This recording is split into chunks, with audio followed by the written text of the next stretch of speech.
জর্ডানে ইরানের ব্যালিস্টিক ক্ষেপণাস্ত্র ও ড্রোন হামলায় 2 জন মার্কিন সেনা সদস্য নিহত হয়েছেন এবং আরও একজন এখনও নিখোঁজ রয়েছেন বলে জানিয়েছে মার্কিন সামরিক বাহিনী। মার্কিন সেন্ট্রাল কমান্ড সেন্টকম জানায়, হামলার পর আহত 4 জন মার্কিন সেনা সদস্যকে জর্ডানের একটি হাসপাতালে ভর্তি করা হয়। চিকিৎসা শেষে তারা হাসপাতাল থেকে ছাড়পত্র পেয়েছেন। এছাড়া যাদের আঘাত তুলনামূলকভাবে কম ছিল তারা আবার দায়িত্বে ফিরে গেছেন। তবে নিহত 2 সেনা সদস্যের পরিচয়, হামলার সুনির্দিষ্ট স্থান কিংবা কিভাবে ঘটনা ঘটেছে সে বিষয়ে কোনো বিস্তারিত তথ্য প্রকাশ করেনি মার্কিন সামরিক বাহিনী।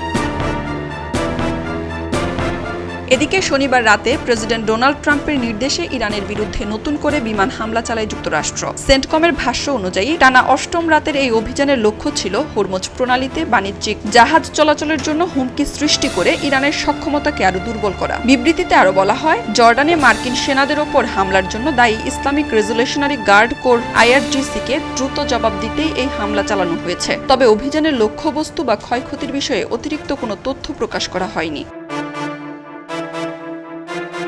এর আগে টানা 1 সপ্তাহ ধরে নতুন করে উত্তেজনা বাড়তে থাকে। এ সময় যুক্তরাষ্ট্র ইরানের বন্দরগুলোর ওপর পুনরায় অবরোধ আরোপ করে। জবাবে তেহরান ঘোষণা দেয়, হরমুজ প্রণালী বন্ধ করে দেওয়া হয়েছে। এই পরিস্থিতির ফলে মাত্র 1 মাস আগে কার্যকর হওয়া প্রাথমিক যুদ্ধবিরতি ভেঙে পড়ে এবং মধ্যপ্রাচ্যে নতুন করে সংঘাতের আশঙ্কা আরও বেড়ে যায়। খবরের কাগজ, নিখাত, নির্ভীক, নিরপেক্ষ।